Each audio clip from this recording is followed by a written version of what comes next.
Hello दोस्तों, आप लोगों का स्वागत है हमारे चैनल DXVLAtical लर्निंग में। दोस्तों आज इस वीडियो में हम बताने वाले हैं फॉरवर्ड और रिवर्स कनेक्शन के बारे में। फॉरवर्ड और रिवर्स कनेक्शन में हम कंट्रोल वायरिंग भी करके बताएंगे और पावर वायरिंग भी हम करके बताएंगे। लेकिन इसमें स्पेशल दोस्तों ये है कि इसमें हम दो लिमिट स्विच का यूज कर रहे हैं। दो लिमिट स्विच का यूज करके हम कंट्रोल वायरिंग करेंगे।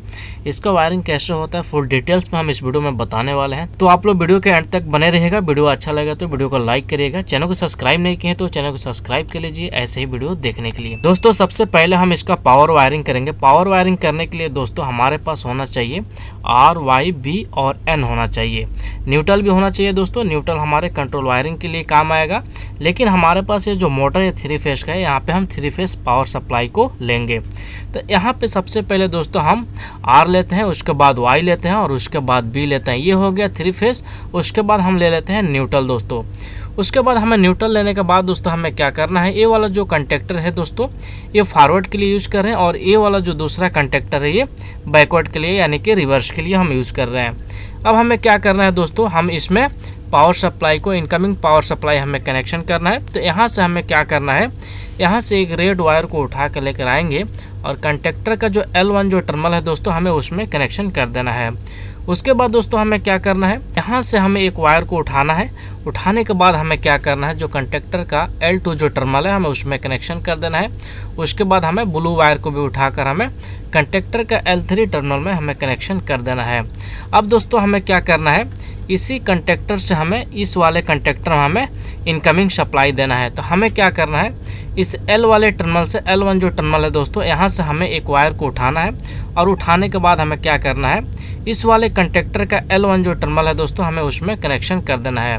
उसके बाद दोस्तों हमें क्या करना है, L2 टर्मिनल से एक वायर को उठाएंगे। उसके बाद यहाँ पे L2 टर्मिनल है उसमें हमें कनेक्शन कर देना है। उसके बाद दोस्तों हमें क्या करना है, उसके बाद हमें ब्लू वायर को भी उठाकर L3 जो टर्मिनल है दोस्तों हमें उसमें कनेक्शन कर देना है।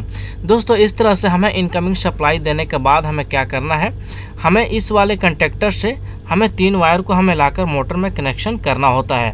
तो हमें क्या करना है, सबसे पहले R, Y और B हमें लाकर इसमें कनेक्शन कर देना है। कुछ इस तरह से हमें कनेक्शन कर देना है। उसके बाद दोस्तों हमें क्या करना है, जो रिवर्स वाले जो कंडक्टर है यहाँ से हमें लाकर हमें यहाँ पे पावर सप्लाई कनेक्शन करना होता है। तो अब हम क्या करेंगे, इसका जो आउटपुट टर्मिनल है दोस्तों T1, T2 और T3 है। तो हमें T1 से एक वायर को उठाना है और उठाने के बाद हमें क्या करना है, यहाँ पे हमें लाके कनेक्शन कर देना है जो T3 टर्मिनल है दोस्तों, यानी कि जो ब्लू वाला वायर है दोस्तों हमें उसमें कनेक्शन कर देना है। अब उसके बाद दोस्तों हमें क्या करना है, जो T2 टर्मिनल है दोस्तों यहाँ से हम एक वायर को उठाएंगे। एक वायर को उठाने के बाद हमें क्या करना है, जो ये वाला जो कंडक्टर है फॉरवर्ड वाला इसका T2 जो टर्मिनल दोस्तों हमें उसमें कनेक्शन करना है। उसके बाद हम यहाँ से एक ब्लू वायर को उठाएंगे। ब्लू वायर को लाकर सीधा हम इस वाले कंडक्टर का T1 जो टर्मिनल दोस्तों हम यहाँ पे कनेक्शन कर देंगे। दोस्तों अगर आप यहाँ पे देखेंगे तो यहाँ से सीधा सीधा कनेक्शन है, लेकिन यहाँ पे जो है यहाँ से फेस चेंज हो जा रहा है। यहाँ से जो रेड वाला फेस है यहाँ पे कनेक्शन हो गया है और वाई वाला फेस सेम है और यहाँ पे ब्लू वाला वायर भी चेंज हो गया है। ब्लू वाला वायर सीधा रेड वाले जगह पर आ गया है। यानी कि दोस्तों यहाँ पे जो हम फेस चेंज किए हैं, फेस चेंज करने का वजह ये है दोस्तों, ये वाला जो कंडक्टर ये फॉरवर्ड के लिए है, ये वाला रिवर्स के लिए है। जब हम एक फेस चेंज कर देते हैं जो हमारा मोटर का जो डायरेक्शन होता है वो चेंज हो जाता है। अब दोस्तों इसका कनेक्शन करने के बाद हम क्या करेंगे, अब हम इसका कंट्रोल वायरिंग करेंगे। दोस्तों हम इसका कंट्रोल वायरिंग करने के लिए यहाँ पे हम एक ब्रेकर लगा दिए हैं, सिंगल पोल का ब्रेकर लगा दिए हैं, या तो आप सिंगल पोल का आप यहाँ पे फ्यूज़ भी लगा सकते हैं। यहाँ पे ब्रेकर या फ्यूज इसलिए लगाया जाता है दोस्तों, अगर इसमें कोई कंट्रोल वायरिंग में कोई प्रॉब्लम हो रहा है या कोई मेंटेनेंस करना है तो इसको हम इसको ऑफ कर सकते हैं, या तो इसमें कोई शॉर्ट सर्किट हो रहा है या ट्रिप हो सकता है, ठीक है ना। अब दोस्तों क्या करना है, यहाँ पे जो 3 जो फेस है R, Y, B, तो हम यहाँ से कहीं से भी एक फेस से हमें एक वायर को उठा कर लाना है और इस वाले MCB का इनकमिंग टर्मिनल में हमें कनेक्शन कर देना है। तो दोस्तों हम यहाँ से एक ब्लू वायर से हम एक वायर को कनेक्शन करके लेकर आकर जो सिंगल पोल का जो ब्रेकर दोस्तों इसका इनकमिंग टर्मिनल में हमने कनेक्शन कर दिया है।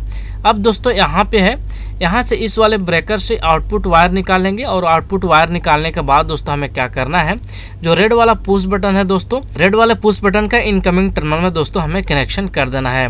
दोस्तों हम थोड़ा पुश बटन के बारे में थोड़ा सा हम एक्सप्लेन कर देते हैं। जो रेड वाला जो पुश बटन है दोस्तों ये ऑफ करने के लिए है, और जो यहाँ पे 2 ग्रीन बटन देख रहा है दोस्तों ये NO पुश बटन है। ये वाला जो बटन है दोस्तों सेंटर वाला, ये फॉरवर्ड के लिए है, और नीचे वाला जो बटन दोस्तों देख रहे हैं ये रिवर्स के लिए है। और यहाँ पे दोस्तों है लिमिट स्विच है। इस लिमिट स्विच में कोई यहाँ पे लिमिट में कुछ टच होता है तो यहाँ पे ये जो मोटर ऑटोमेटिक ऑफ होने के लिए ये काम में आता है।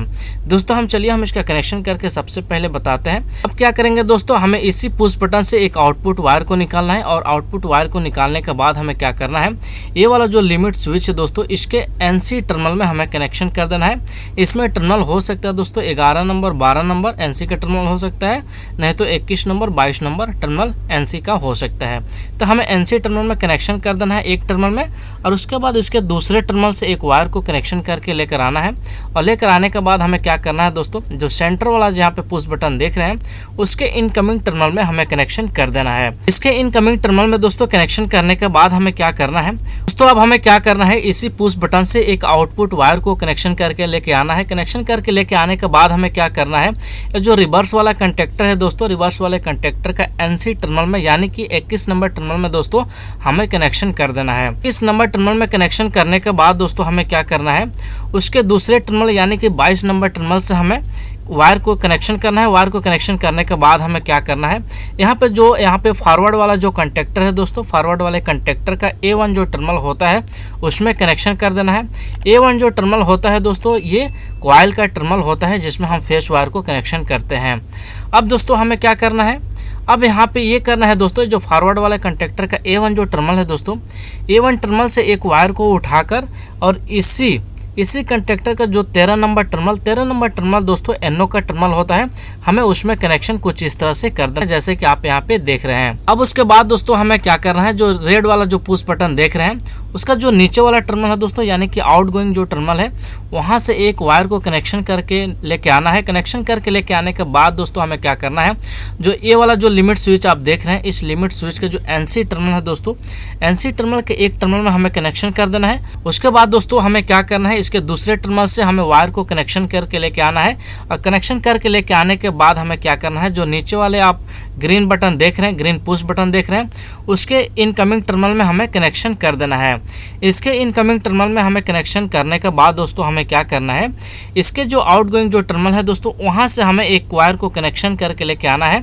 और कनेक्शन करके लेके आने के बाद हमें क्या करना है, जो फॉरवर्ड वाला जो कंटेक्टर देख रहे हैं, फॉरवर्ड वाले कंटेक्टर का NC टर्मिनल यानी कि 22 नंबर टर्मिनल में हमें कनेक्शन कर सकते हैं। यहाँ पे 22 नंबर या 21 नंबर टर्मिनल में हमें कहीं भी कनेक्शन कर देना है, ठीक है ना। अगर आप 22 नंबर टर्मिनल में कनेक्शन कर रहे हैं दोस्तों तो हमें 21 नंबर टर्मिनल से आउटगोइंग वायर को निकालना पड़ेगा। अगर आप 21 नंबर टर्मिनल में कनेक्शन कर रहे हैं तो हमें 22 नंबर टर्मिनल से हमें आउटगोइंग वायर को निकालना पड़ेगा। तो हमने दोस्तों यहाँ पे 22 नंबर टर्मिनल में हमें कनेक्शन कर दिया है। तो कनेक्शन करने के बाद हमें क्या करना है, इसका जो 21 नंबर टर्मिनल है दोस्तों NC टर्मिनल, यहाँ से हम एक वायर को कनेक्शन करेंगे। और कनेक्शन करने के बाद हमें क्या करना है, जो रिवर्स वाला जो कंटेक्टर है, रिवर्स वाले कंटेक्टर का A1 जो टर्मिनल है दोस्तों हमें उसमें लाकर कनेक्शन कर देना है। दोस्तों इसको बोलते हैं इंटरलॉकिंग, ठीक है ना। ये हमने इंटरलॉकिंग कर दिया है। इंटरलॉकिंग दोस्तों इसलिए किया जाता है ताकि एक ही समय पे दोनों कंटेक्टर ऑन ना हो जाए, क्योंकि अगर दोनों कंटेक्टर ऑन होता है दोस्तों तो यहाँ पे आप देखेंगे इसका जो पावर वायरिंग है, तो पावर वायरिंग में यहाँ पे फेस चेंजिंग करके लगाया गया है, यहाँ पे डायरेक्शन चेंज करने के लिए। अगर एक ही समय में अगर इसका कंटेक्टर ऑन हो जाता है दोनों कंटेक्टर, तो यहाँ पे शॉर्ट सर्किट हो जाएगा, ये ब्लास्ट भी हो सकता है। अब दोस्तों हमें क्या करना है, जो रिवर्स वाला जो कंटेक्टर है इसका A1 जो टर्मिनल है, A1 टर्मिनल से एक वायर को उठाना है और इसका जो 13 नंबर जो टर्मिनल है दोस्तों हमें उसमें लाकर कनेक्शन कर देना है। 13 नंबर टर्मिनल में दोस्तों हमें कनेक्शन करने के बाद हमें क्या करना है, जो यहाँ पे आप देख रहे हैं जो रेड वाला जो पुश बटन है, रेड वाले पुश बटन का जो आउटगोइंग जो टर्मिनल है दोस्तों वहाँ से एक वायर को कनेक्शन करके लेके आना है। और कनेक्शन करके लेके आने के बाद हमें क्या करना है, जो रिवर्स वाला जो कंटेक्टर है इसके 14 नंबर टर्मिनल में कनेक्शन कर देंगे। 14 नंबर टर्मिनल में कनेक्शन करने के बाद हमें क्या करना है दोस्तों, 14 नंबर टर्मिनल से एक वायर को और कनेक्शन करके लेके आना है। और कनेक्शन करके लेने के बाद हमें क्या करना है, जो फॉरवर्ड वाला जो कंटेक्टर है उसके 14 नंबर टर्मिनल में हमें कनेक्शन कर देना है कुछ इस तरह से। अब दोस्तों इस इसमें जो बारी आता है, इसमें जो न्यूट्रल वायर को कनेक्शन करना है, यहाँ पे आप देखेंगे फॉरवर्ड और रिवर्स वाला जो कंटेक्टर है, इसमें जो A2 जो टर्मिनल है दोस्तों, A2 टर्मिनल अभी खाली है, इसमें हम न्यूट्रल वायर को कनेक्शन करेंगे। तो यहाँ से हम क्या करेंगे दोस्तों, हम यहाँ से एक न्यूट्रल वायर को कनेक्शन करके लेके आएंगे और न्यूट्रल वायर को कनेक्शन करके लेके आने के बाद हमें क्या करना है, हमें जो रिवर्स वाला जो कंटेक्टर है, इसका A2 जो टर्मिनल है दोस्तों, हमें उसमें कनेक्शन कर देना है। A2 टर्मिनल में कनेक्शन करने के बाद दोस्तों हमें क्या करना है, इसी A2 टर्मिनल से हमें वायर को लूप करना है। जो फॉरवर्ड वाला जो कंटेक्टर है, हमें उसमें वायर को लूप कर देना है। फॉरवर्ड वाले कंटेक्टर का A2 जो टर्मिनल है दोस्तों, हमें उसमें लाकर न्यूट्रल वायर को भी कनेक्शन कर देना है। इस तरह से दोस्तों ये 2 लिमिट स्विच का जो कनेक्शन होता है और फॉरवर्ड और रिवर्स के लिए, तो हमें इस तरह से हम आप लोग को इसमें समझाए हैं। तो अगर हमारा वीडियो अच्छा लगा हो तो वीडियो को लाइक कर दीजिए। चैनल को सब्सक्राइब नहीं किए हैं दोस्तों तो चैनल को सब्सक्राइब कर दीजिए ऐसे ही वीडियो देखने के लिए।